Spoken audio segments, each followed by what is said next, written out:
Во оваа емисија гостуваат секогаш луѓе со раскошен талент, со многу интересирања, со успеси на повеќе полиња и тоа некогаш создава проблем како да ги представите.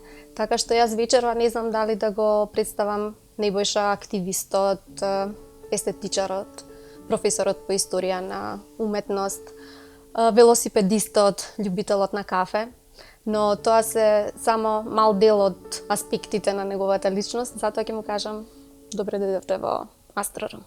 Добро вечер. Од каде после толку години, особено што живо ги следите најчесто девијациите во општеството, во уметноста, таков ентузијазам да сте поактивни и од луѓето кои што се во раната младост, студентите на кои што бунтот треба да им е иманентен и така натаму. Од каде тој порив, сила, кога навистина е предизвик да се живее во овие претходни 20 години, 30 можеби и така натаму, како да сме некоја генерација или генерации на постојана транзиција? Па да го знаев одговорот на ова прашање, најверојатно немаше да го правам тоа. Токму заради тоа што тоа е нешто внатрешно кое излегува и кое не е резултат на некое промислување сериозно, колку на еден порив да од една страна да се одржат ветувањата или заветите дадени во младоста, кога бевме такви, како што набројавте, а од друга страна во еден живот како што одиме подлабоко во него, како искуства да се наталожуваат, секој, претпоставувам и другите, добива некоја сигурност во себе и тогаш пристапот кон појавите, кон работите, кон промените даваат не за право, туку многу повеќе како да не охрабруваат да го споделиме тоа што се наслоило, наталожило во нас. Има тука, јас тоа што го препознам е некоја, така наречем, малку просветителска нота, еден рецидив за денешните генерации, кој понекогаш и принудува и понекогаш и отвара состојбата на одговорност токму заради тоа што некои настани се случуваат и поминуваат и за секогаш ги снемува понатаму. Да, јас сум и по образование историчар на уметноста, така што мене ми имплицитно да ги архивирам, документирам, промислувам и анализирам работите, иако тоа од мене не се бара повеќе во рамките на академијата, да кажеме, или пак во смисла на градење на кариера, прилика тука сум дојден до исполнување на сите услови, сега ова се представува едно задоволство и најверојатно токму паѓајќи од тоа задоволство или тоа уживање во промислувањето, сум така ослободен заради тоа што сум растеретен од обврските. Од една страна е одговорноста која ја доживувам како дел од себе си, и од друга страна е одговорноста која ја чувствувам како единка една, како еден субјект на целата оваа наша општественост, сметајќи ги моите прилози кон толкувањето на стварноста и на настаните само како еден мој придонес кон и можност за создавање на поголема слика. Јас не можам јас не сум интелектуалец, не можам да дадам општа слика на времето, меѓутоа вака убицирајќи ги проблемите и откривајќи ги со ставање на преку пишувањето и нагласувајќи ги, вадејќи ги, барем се обидам, да ги извадам од некоја полусенка, од некоја невидливост на прв поглед, ти стануваат појасни и тогаш се надам тие кои ме следат или кои се заинтересирани за тоа што јас го работам, го препознаваат како вредност за дополнително промислување. Не би сакал да моите ставови и тези бидат прифаќани секојаш здраво за готово или во пакет, такви како што сум ги кажал, туку многу повеќе да испровоцирам и понатамошна мисла, понатамошна расправа, што кај нас во нашето општество и култура е скоро невозможна мисија. Впечаток е дека не само кај нас, туку во светот, ние што сме од онаа страна на уметноста, во науката, во теоријата и секогаш има еден облак кој што никој не ви ја вреднува професијата, од вас се бара да имате познавања, да сте точни, особено кога станува збор за пишано дело. Тој ризик постои, не се вреднува доволно, а вие згора на тоа долевате и масло со тоа што сте им секогаш на услуга на сите кои што сакаат да дадат, да обмислат некоја дебата, да расчистат некој проблем, да не зборуваме за градскиот трговски центар, за архитектурата поновата во Скопје, за сите негативни, па и за отпадот во кој што се гушиме. Постојано сте достапни, и така кубурат критичарите со вистинска валоризација. Уште и книгите ги давате онлайн, бесплатно. Не сте самиот виновен или не е тоа поентата на... Па виновен сум самиот секако.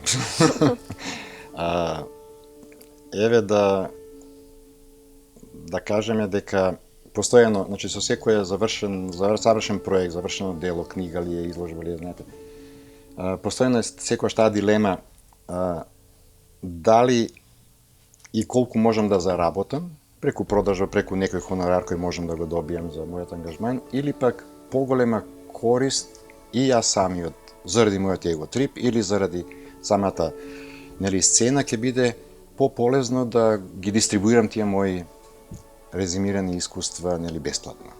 Се покажа дека ова второво е од поголема корист и самиот себе, и за мене, но особено за заедницата. Мене држава, и да, јас ја имам, како што би рекле, моите колеги кои не се вработени, или некој барем, ги имам привилегијата да бидам вработен, па мене ми е лесно да ги делам бесплатно моите книги, но во тоа не е поентата. Како лесно кога тие материјали ви обезбедуваат обновување на мандатот, да го наречеме, кога мора да напредувате, кога е тоа постојано вложување во себе како професор, значи вие не сте на тоа место туку така да лежите, да не работите. Да, тоа малкумина знаат дека во академијата, во универзитетската кариера постојат сериозни обврски кои треба да се исполнат за да се напредува во кариерата. Јавната перцепција е дека тоа се 2 часа неделно, професорите ништо не работат и така натаму.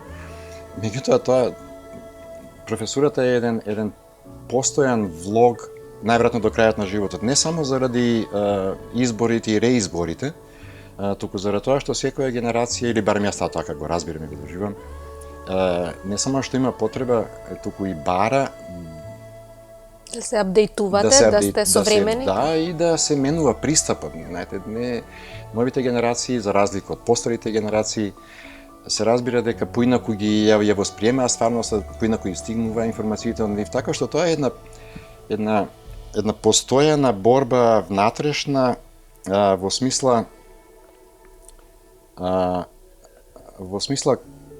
кога можам да кажам дека знам.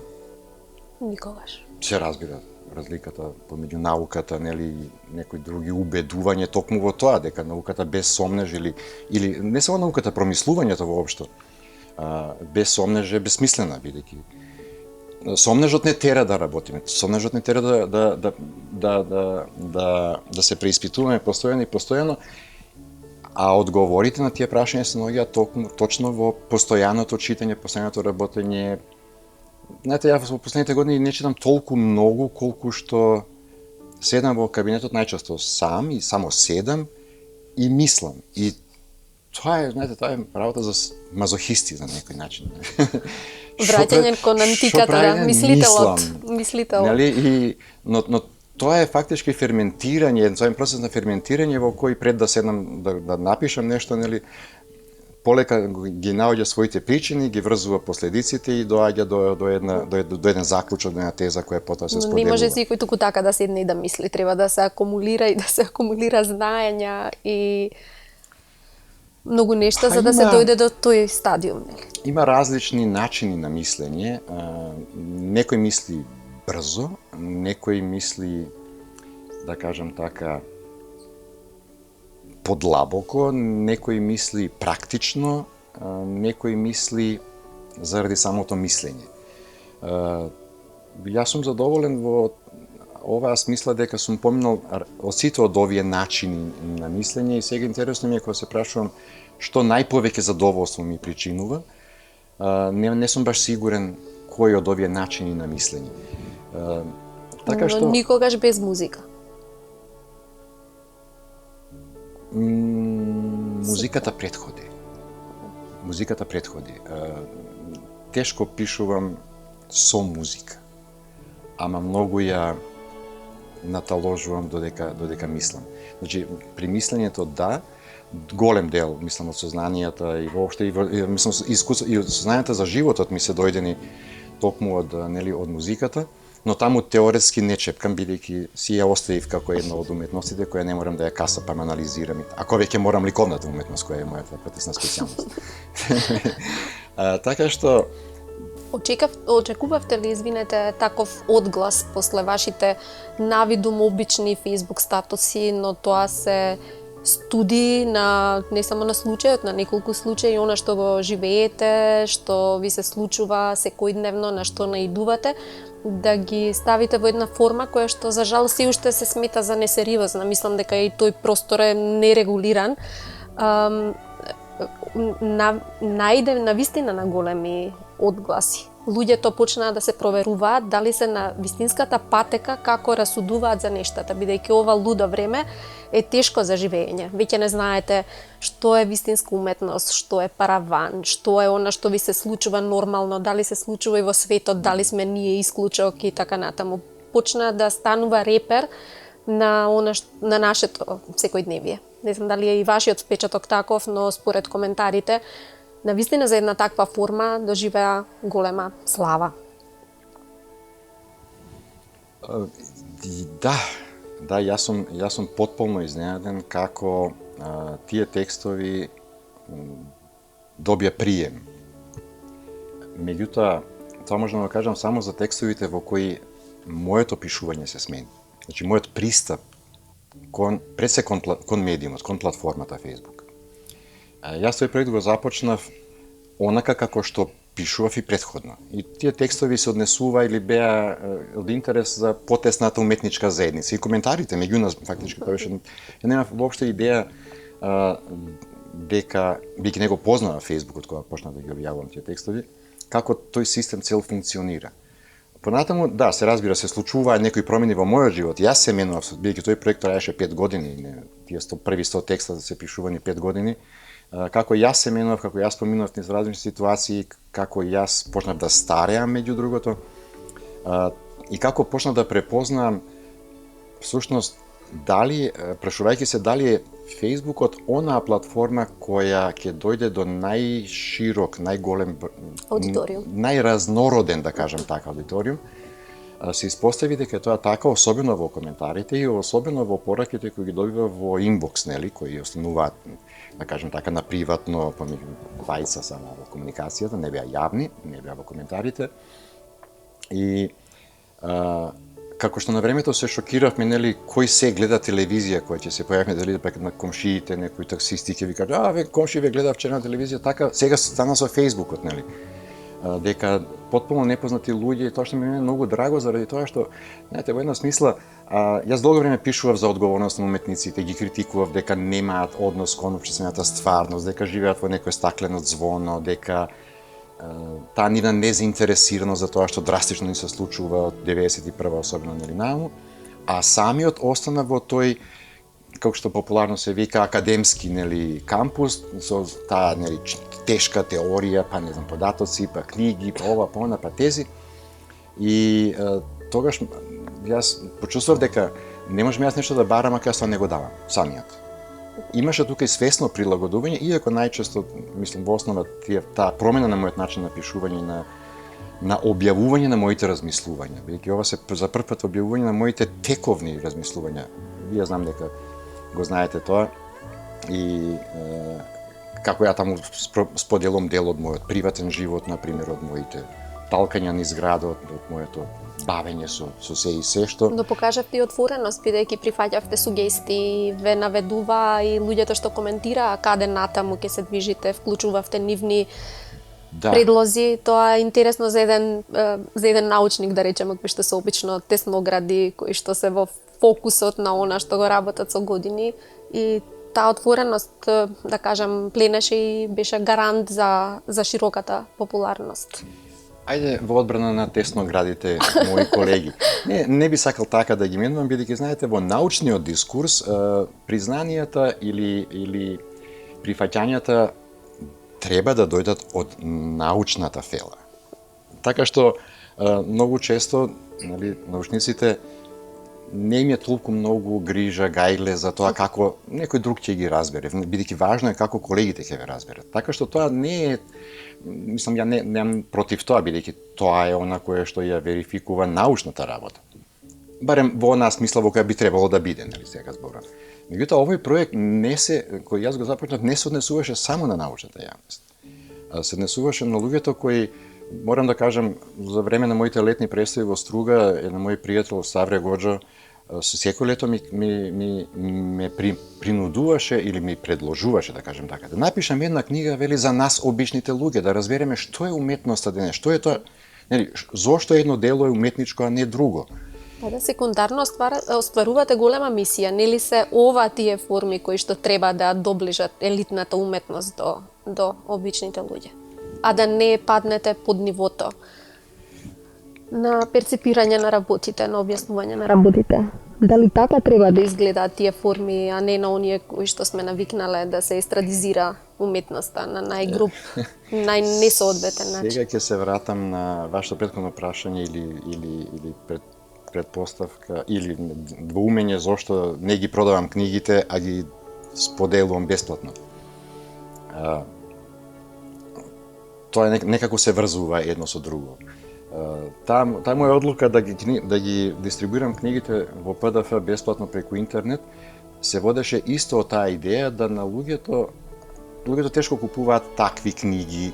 Зборам за луѓе кои не се... Како беше наречено, под или како беше кратенко? Подкаст, да. Под, print on demand. Печат и по потреба, така се вика мојата квази издавачка куќа во последниот период. 3P, печат и по потреба. Во смисла, бидејќи тешко се решава, имам пакети од книги дома, не ми ги стојат по подрум, нели, нема дистрибуција, или ретко малку се купуваат, така што за мене ми беше поважно да моите идеи, нели, стигнат до повеќе читатели и тој начин се покажа како исклучително добар. Еве само ќе ви кажам еден пример дека книгата Силувајте го Скопје 1 е досега наулодирана во 14.600 примероци. Некој може да сонува за така. Не, јас често велам, само 10% нека, нели, сите си мнуваме книги, за некое време не ги читаме веднаш, се разбира, ја велам само 10% да прочитале, тоа е 1460 читатели, тоа е. Јас со еден мој проект не сум успел да заангажирам, нели, толку луѓе. Така и поаѓајќи од оваа позиција, размислав и за овие текстови, односно за тоа која е мојата улога како општественик, значи како дел од општественоста во која делувам и во која живеам, како да се пристапи, нели, до оние луѓе чија професионална ориентација не е врзана за културата, за уметноста и ефектите се не повеќе. Не можете да замислам дека ќе има такви ефекти. Инаку, вам не помалку важен, вие го споменав велосипедизмот, фотографијата, гитарата, струга, сами ја споменавте. Тоа е тоа што вие канализира енергијата кога ќе се наполнете овде, со самото тоа што поминуваат низ вас сите негативни појави кои што сигурно ве жеспат, секогаш сте во првите борбени редови кога се силува Скопје и така. Тоа ли се тие канали што ви помагаат ваму да останете во фокусот, да не дозволите нешто да ве измести, да ве повлече, да ве приклони кон некого? Не е лесно, нели, да не сте дел од некоја банда, кружок и да останете свој. Па ако одговорам да, тогаш ќе ги потценам сите овие други активности или ќе ги ставам на второ некој рамниште. Не ќе да е така, знаете, јас. Да, точно е тоа дека моето спортување, рекреативно спортување, малку посериозно е така. Зошто го нарекувате тогаш тренинг? Воопшто не е наивно по колку километри возите и колку ревносно, совесно. Не е само возење низ Скопје и од оние акциите на точак и така. Не, да, точно. Не, зборот, да, тоа се малку посериозни тренинзи, меѓутоа зборот ми беше дека кон сите тие пристапувам со еднаква страст и љубов. Не би можел да издвојам. Да, јас повеќе пишувам отколку сакам да возам заради немањето време, например. Меѓутоа, тоа само ја потврдува она една моја карактеристика која, за жал, младите генерации се помалку имаат. Тоа е љубопитноста. Јас ниту еден тренинг не ми е ист. Без разлика, и дури да рутата е иста, мислам километрите да се тие, 52, 54, без разлика, ниедно возење не е исто, бидејќи ниедно возење не е исто доживување на самото возење, на самата природа, затоа и велосипедизмот ме прашува, не играм шах, например. Така што, тоа е се во една меѓузависност. Неброено пати сум добил инспирација токму додека сум мислел додека возам. Знаете, велосипедизмот не е атрактивен спорт за гледање. 5 сата гледате како 200, нели, маченици или само маченици возат на овие светски трки и се прашувате добро зошто возат. И ништо не се случува во основа. Но тоа е една состојба во која некако јас сум склон кон крајности, да кажам така. Кај мене животот е сепак црно-бел, нели. Не постојат нијанси, од тука може би ово што вие го заклучувате околу моите ангажмани во јавниот простор, токму заради тоа што поставувајќи ги тие неколку рамништа на тоа себе спознавање, себе препознавање, ја прават онаа слика целосна не за другите. Јас не го правам за другите, туку за онаа слика која јас сакам да имам за себе, во смисла дека тоа ме прави една комплетна личност. Без кафето не сте комплетни. Од каде таква љубов и љубопитство, и има ли место во градов да има добро кафе да не го познавате? На велосипед со слушалките на уши, на кафе, тоа е една фузија, да. Секојдневието ви е. Па, ајде да кажеме дека и хедонизмот не ми е туѓ толку многу и да, навистина сакам да во вкусовите да препознавам смисла. Знаете, нашиот свет остана без смисла.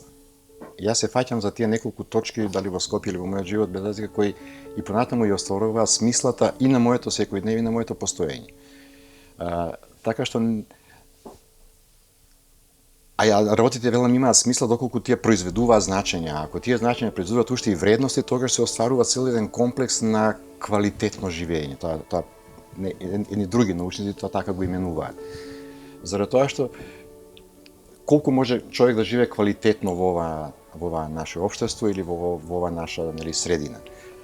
А при тоа да успее да не се нервира многу или да не се, ајде употребам потежок збор, да се депресира, бидејќи ние да живееме страшно депресивно, нели, депресирачко, се извинам. Време, да, воопшто. Така што тоа се острови кои тие не се препорачуваат. Интересна е таа ситуација околу кафето. И која кафе оди со Кит Кримсон вашите, во последно време гледам дека и во колумните или статусите, или како веќе ги споменувате? На кој велосипед или на кое скопско или струшко подрачје? Кин Кримсон ми оди... Кин Кримсон, извинете. Кин Кримсон ми оди со урбаната атмосфера. бидејќи Скопје е исклучително нервозен и невротичен град.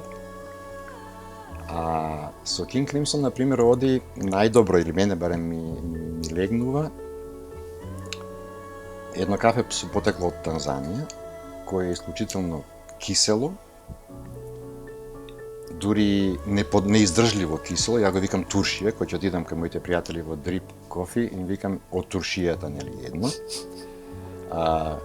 Додека, например, кога дома приготвувам сам од тоа кафе кое таму го набавувам, тогаш многу често оди нешто што е во духот на, како да кажам сега, по-контемплативното, така сакам малку да биде тоа потивко и помирно.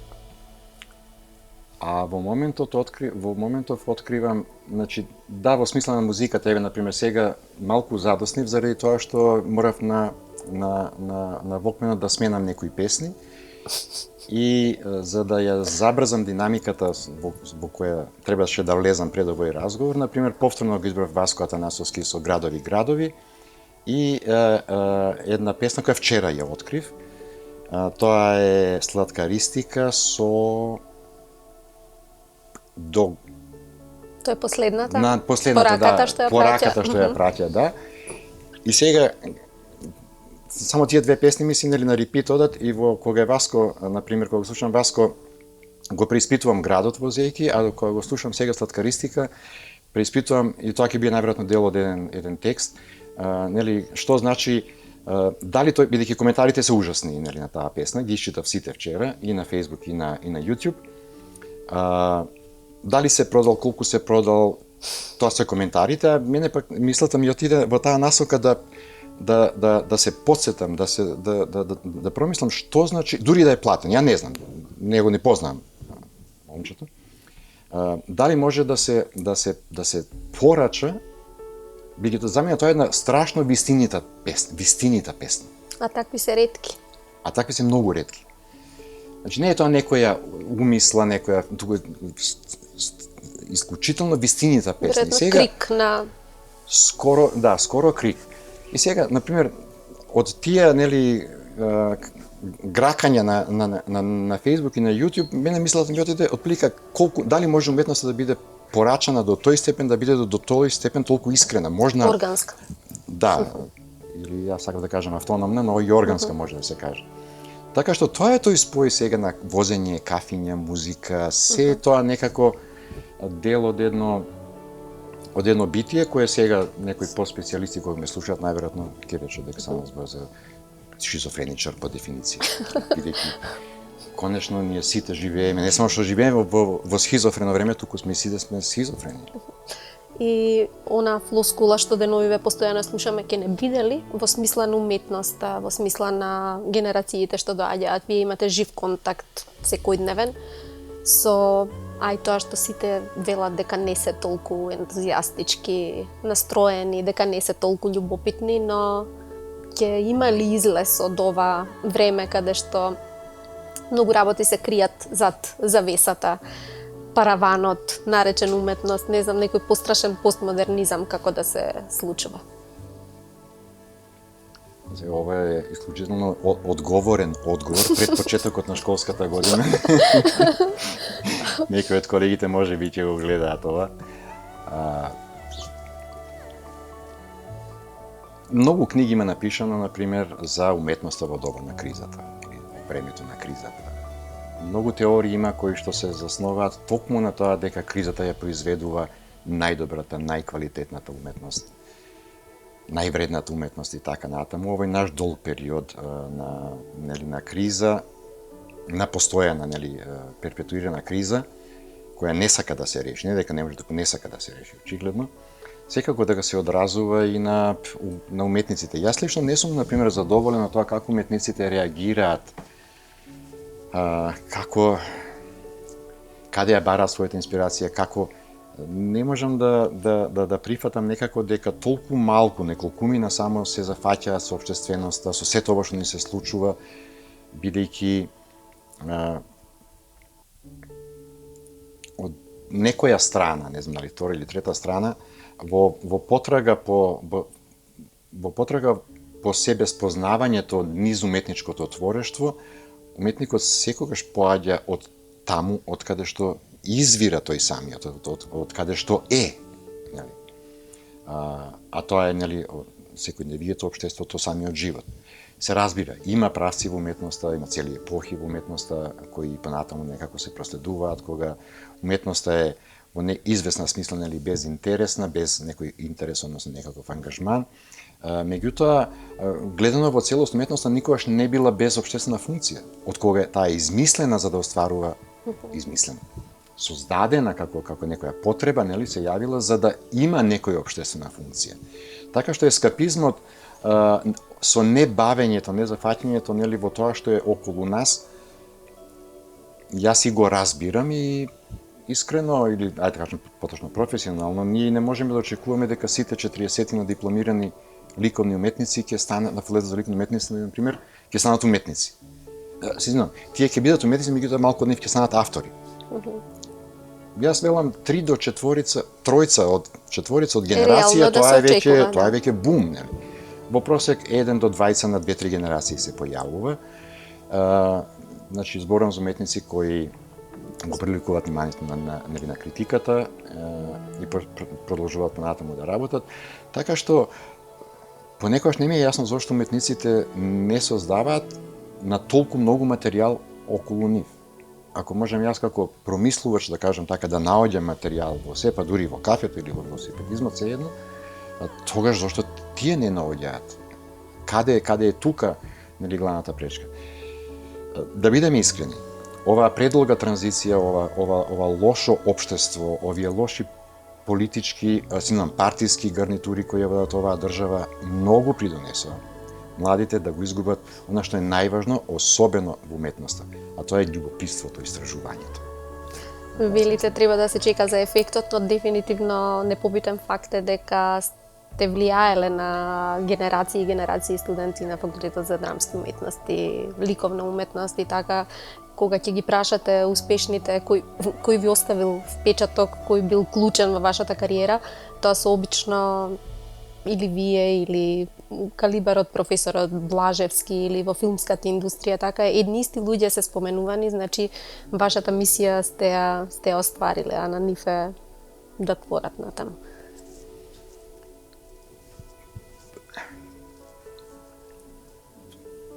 Претпоставувам дека тоа вие сте прашале, бидејќи јас не прашувам, тоа не се прашува, нели, колку јас сум влијаел врз твојот развој, например. Знаете, сите ние влијаеме на колегите студенти, секој на свој начин, секој во областа на својата предметна програма, бидејќи студентското доба е она кога нешто што се акумулирало во средното образование треба да почне да ферментира за да просвета, нели, после дипломирањето. Така што секој наставник некако влие. Јас често знам да кажам дека јас учев и од лошите наставници. Како не треба. Како не треба, да. Со тоа сакам да кажам дека студирањето, и тоа е разликата меѓу средношколското образование, дека, нели, заради студиорумот, значи проучувањето, значи студентите може да учат од секого. Дури и од, не би сакал да кажам дека постојат лоши наставници, нели? Постојат атрактивни наставници, постојат наставници кои се обидуваат да се сменат, нели, да се апгрейдуваат, да се надградуваат, меѓутоа од секого се учи по нешто. И тоа во еден период се препознава, значи во друг период друг наставник ќе се препознае. Барем јас така ги препознав сите наставници кои мене ме образувале во доменот, во областа на историјата на уметноста и археологијата. Така што на секој наставник му доаѓа својот ред во некој период од животот на нашите помлади колеги. Минутите за разговорот одамна помина, така што јас ќе ви се заблагодарам и за ова гостување, ми беше и задоволство, и чест, и научив и други работи, не само преку вашите пишани, умни мисли и ставови. Благодарам за поканата и особено задоволството е исто така мое. После толку години да дојдеме во вашата емисија. Благодарам.